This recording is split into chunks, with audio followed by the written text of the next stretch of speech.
So now we're going to look at some of the differences between large firms, small firms, what's happening in real estate. And again, before we get more into that, we'd just like to remind you, please like, share, subscribe. You know, your support is appreciated. So when we look at the ISM Composite Index and then, you know, looking at the two speeds, as we've been talking about, smaller firms continue to struggle. We've shown that with home-based data, with Paychex data.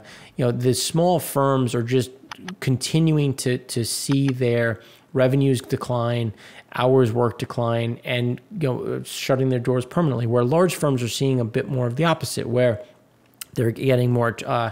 They're attracting a bit more business. They're getting they're essentially gaining some of this market share as we see the two separate, because they have the ability to go online, to do e-commerce sales at scale. Like, there are things that they can do that can offset some of the things that at a small firm would just be too costly. So this is something to watch, because the small firms still make up a huge amount of the U.S. economy, and without them, going out and hiring and picking up new work and picking up revenue, that's going to become a bigger problem as we look at how quickly can we see this recovery in the U.S. market.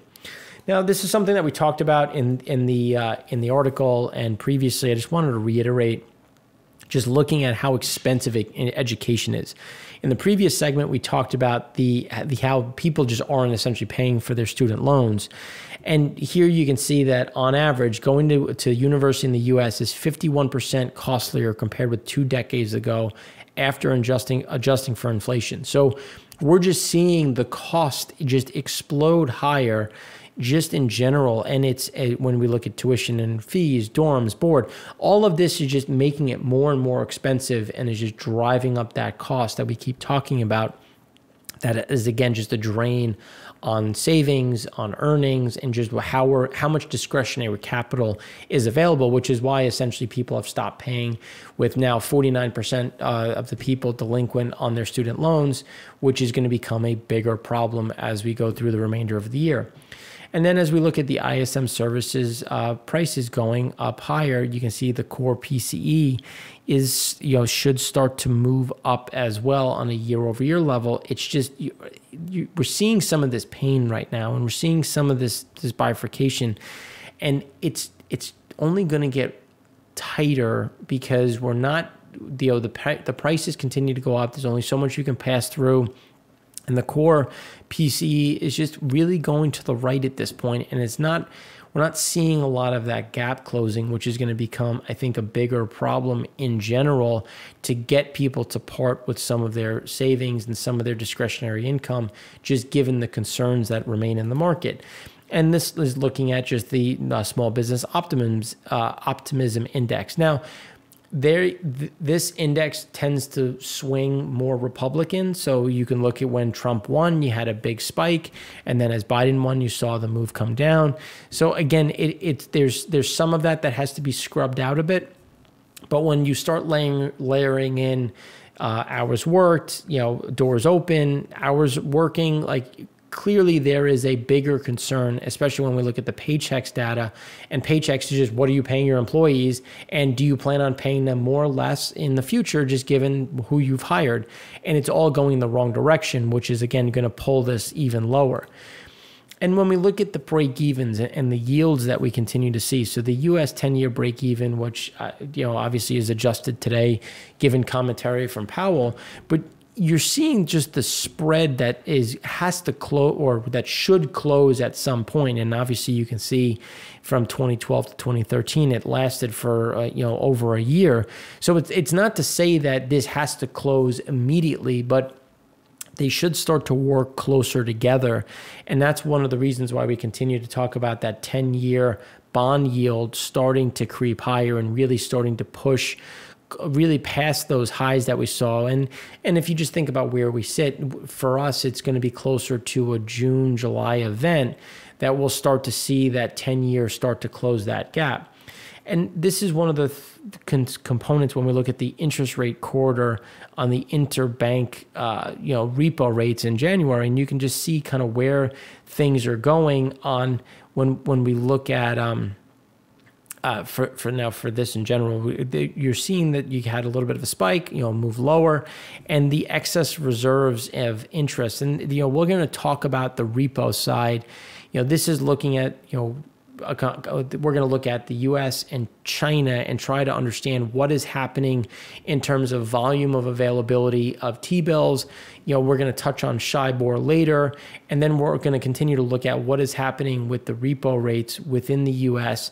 and then what are they doing within China, because I think this is important to understand this interest rate corridor that has been created not only in the U.S. but also in India and China in terms of some of these moves over the interest rates. Now that we kind of built that up, we have to look at what's happening within total tax revenue in the States. And you can see that it's not as bad as expected, especially as we've had people move out of state, as we've had some of the surprises to the upside on company earnings, which has helped support some of this. The question is going to be how much of that can remain going forward.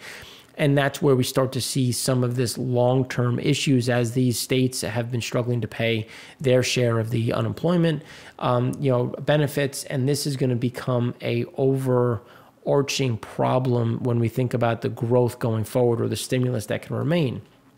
And again, when we now, pivoting a bit into total home sales. So the total inventory homes for sale in the U.S., you can see that we've just gone to these new lows, even if you think about, okay, well, we're in January, now into February, and people usually don't have their houses on the market.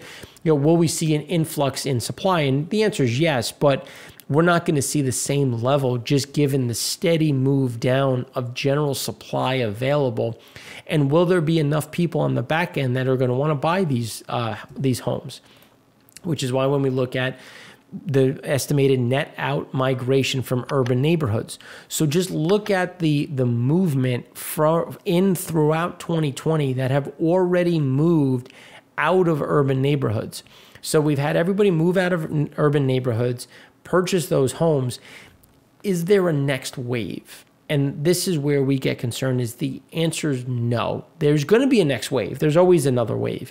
It's just, it won't be at the sheer size of this wave. And then you have the concern of, so far the unemployment benefits are supposed to expire in March into April. And then you have the lifting of the moratorium on bankruptcies, on foreclosures. So these are going to be things to look at as we go forward, because that could put more supply back on the market. But now, what do you need when you go from an urban apartment where you don't have a car? Well, you're going to go out and buy a car. So when we look at total vehicle sales, you can see that it's been a pretty steady move higher. It started to slow down a bit into 2019, again, slowing economy. Then you had obviously the drop off, but the rapid recovery where you had people buying their homes and then they're buying their cars. So you have the new one family house sold, and then you go out and you buy your car, which is why there's that little lag. But now you're starting to get back to, you're still not back to where you were pre-COVID, but again, you're seeing those moves as these cars get added to the household. But the point is, it's already happened, and yet we're not really seeing any real driving. So then it comes down to, well, is it because they don't feel comfortable traveling? There's nowhere to go. They want to be cautious given where they are in their in their lives, or is it just they don't drive as much because they're from the urban setting and they're used to buying things online?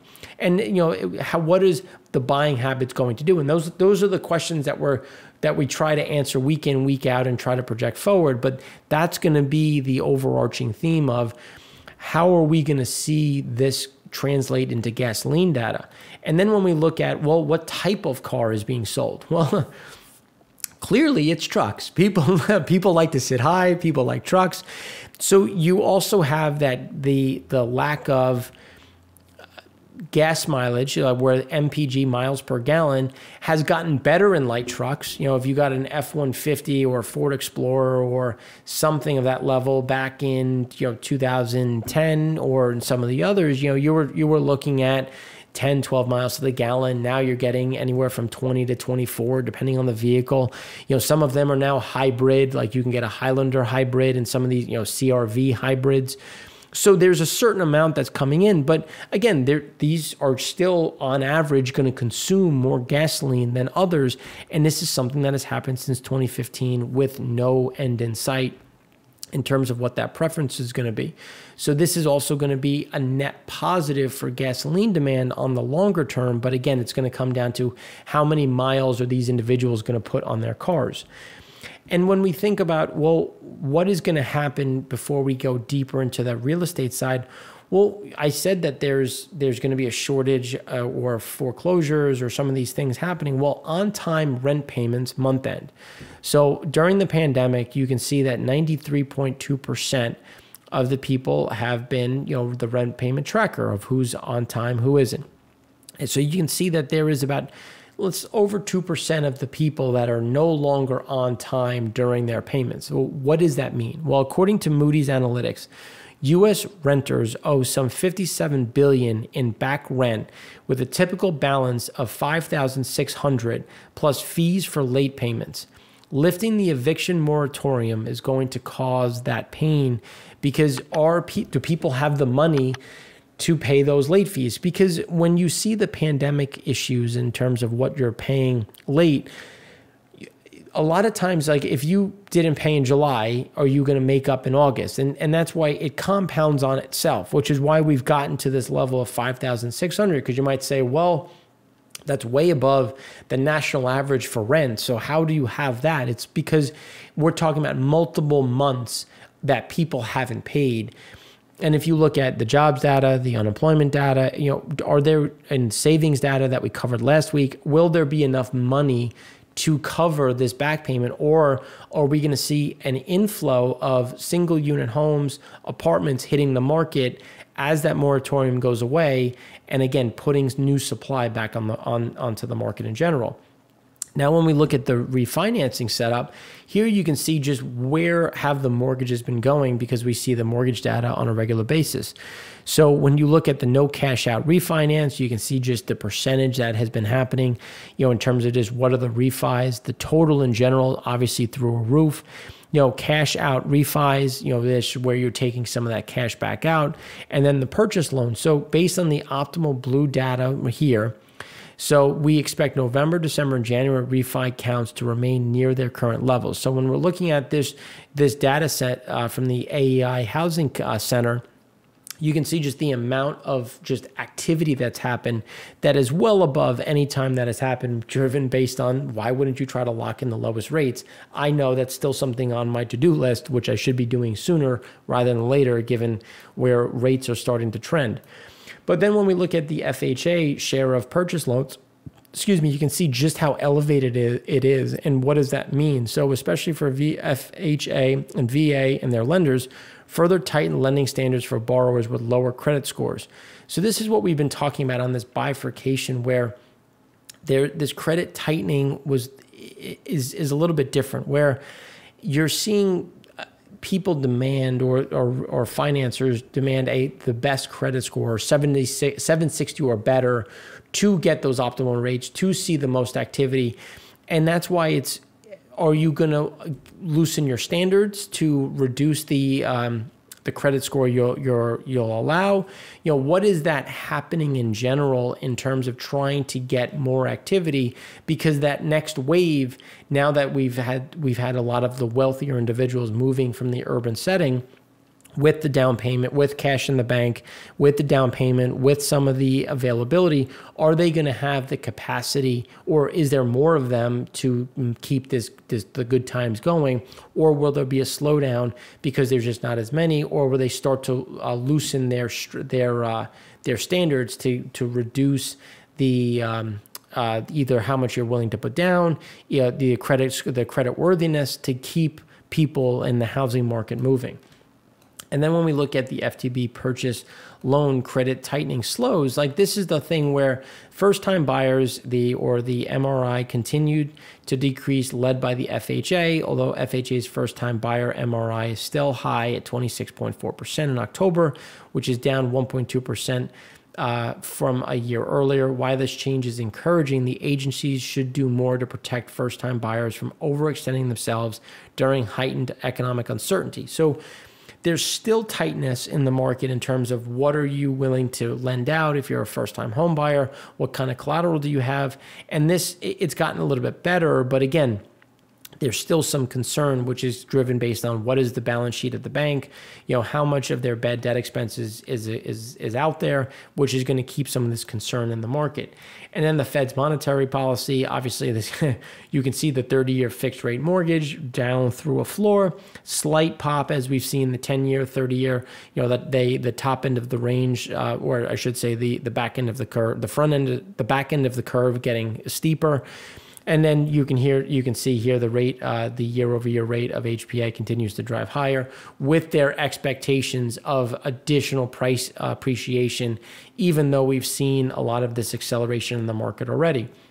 And then when we look at the national price acceleration, here you can see the home price appreciation since January 2012 by price tier. The lower price tier, again, coming back to inflation, hitting different entities better or worse, depending on where we're talking about. You can see that the lower side of home prices is now up 92%, low, medium, 72%, on the higher side, 60%.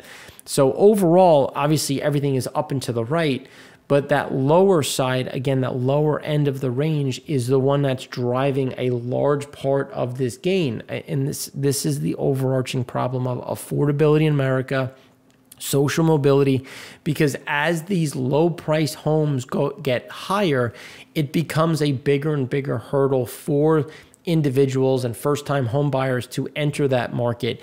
And based on, as we wrote in our article, as we said, as we've been saying nonstop, as Chairman Powell said, if you own a home, if you own stocks, you're good.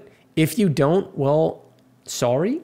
Now, it's becoming harder and harder to own a home. So as the bubble gets reinflated, as printing blindly continues to drive up, well, you're leaving behind a larger and larger side because they're not gaining on this equity that could be built in a home because the price appreciation continues to drive higher. Again, inflation. Like, for people that think there isn't inflation, well, I mean, you can continue to believe the CPI if you want.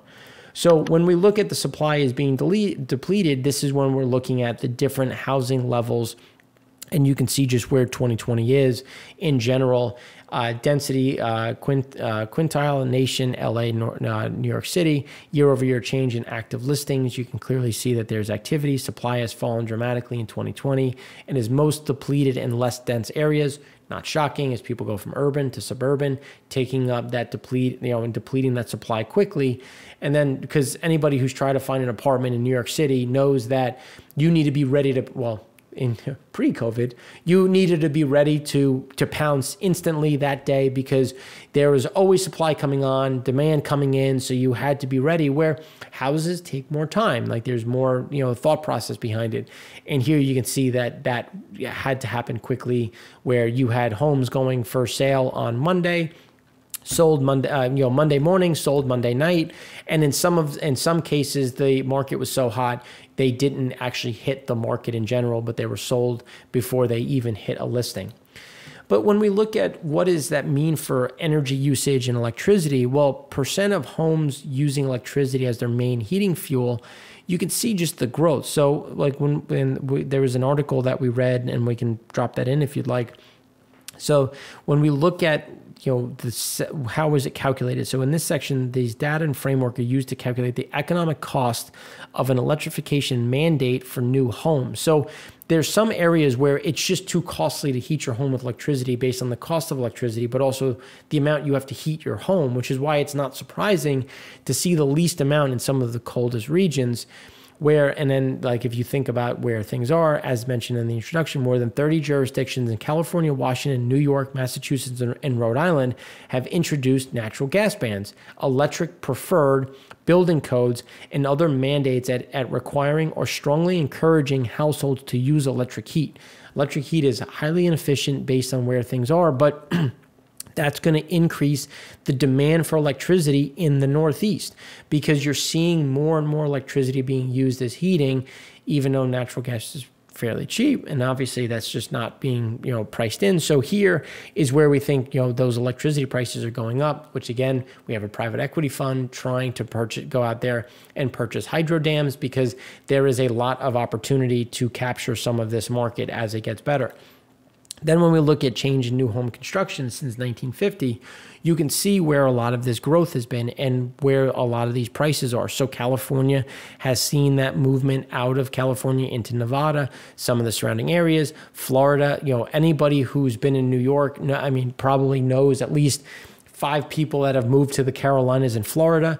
And here you can see just where that new home construction is. So thinking back to where there's more electric heat, it's happening in a lot of the Southeast and the South in general, and that's where we're seeing more and more homes being built. So we're just going to see more electricity consumption at the residential level that has to be addressed going forward.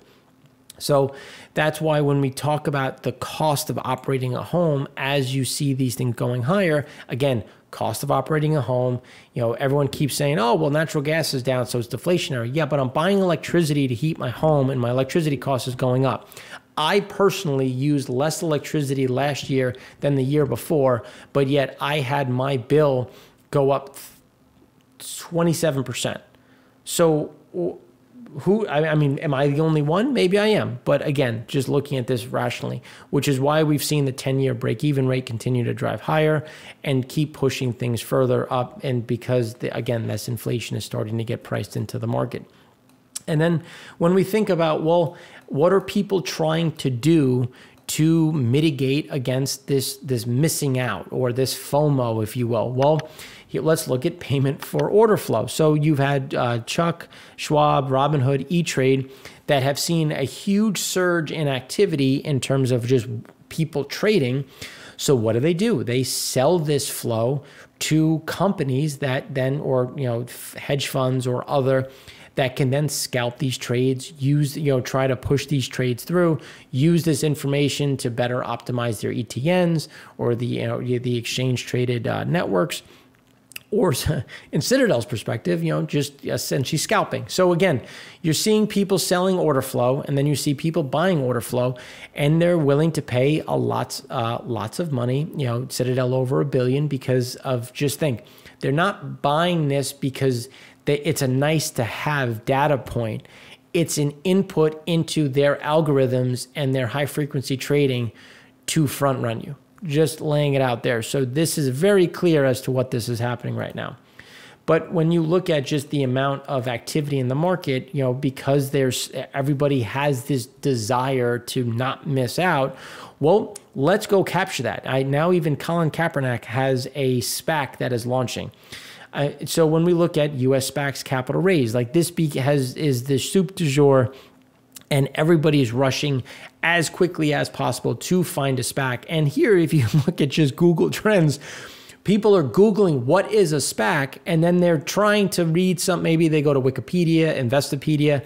They think, oh, this sounds interesting. I'll give some money to it. And again, the Google Trends going up, just as we're seeing a huge influx of IPOs, SPAC availability. And again, the founders are winning, leaving you with the bag, because at the end of the day, it doesn't matter if it works, because they're just going to sell out.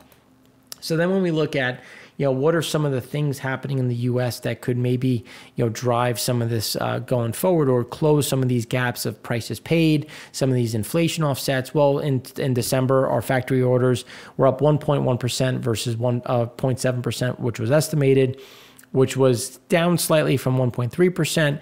And it came in, and then if we look at the final print for durable goods, came in strong at 0.5%, X transports 1.1%. Both series have made those rebounds off the bottom. But again, we're still below where we were in 2019, but starting to kind of normalize, again, refilling the supply chain. People are still buying out there. The lower end isn't buying, the higher end is still buying. There's still that kind of bifurcation as to who is purchasing. But again, these are things that are net positive in general. But when we look at, again, unit labor costs, like labor costs are going higher versus core CPI, you can see that there's typical movements higher as people are going to want more money. That's advanced 3/4 to the left. So again, there should be this resurgence higher. Just looking at inflation, not looking at anything else. And you can see here how there's typically, you know, there's a certain correlation where the alligator, you know, mouth should close back down. I'm not saying they're going to like magically meet in the middle, but there's going to be a trend for them to have a certain amount of mean reversion. And then when we look at retail traffic, so just looking at how many people are moving about, again, looking at the activity in the market, you can see year over year, week over week, there remains a downward trend in terms of just inherent activity at the US retail side, which becomes just an inherent problem as to where are we going to see things get better over the longer term, because a lot of these individuals that bought homes, they went and they bought a lot of things that they needed to, and now they're purchasing online because this is foot traffic. So this isn't saying that their sales are down. This is just looking at how many people are actually entering the store, how many people are getting in their car, turning that car on, and then driving to the store and driving home. That, again, is going to be the bigger problem to gasoline demand over the longer term. And then when we look at consumer confidence, the question is always the index versus high income, real personal consumption, retail sales. And you can see how, again, this sideways move is very concerning, because you want to see... You want to see this really pop up, because if you see the strong push higher, then you should see that movement in retail sales. And we're just not seeing that traction as we look at that consumer confidence index, turning points in consumer spending, how we had that pop going into the end of last year. And then obviously it's normalized back down, which again is just showing that there's a high income current buying condition index. So the high income individuals are the ones that are typically driving those retail sales. And we're seeing that move lower again and again. And again, just looking at US state recovery tracker, it's starting to show some of that momentum better, getting a little bit better, you know, but again, averaging out to just kind of flatlining overall. But hopefully with a bit more loosening of restrictions, you'll start to see some mobility come back into the market.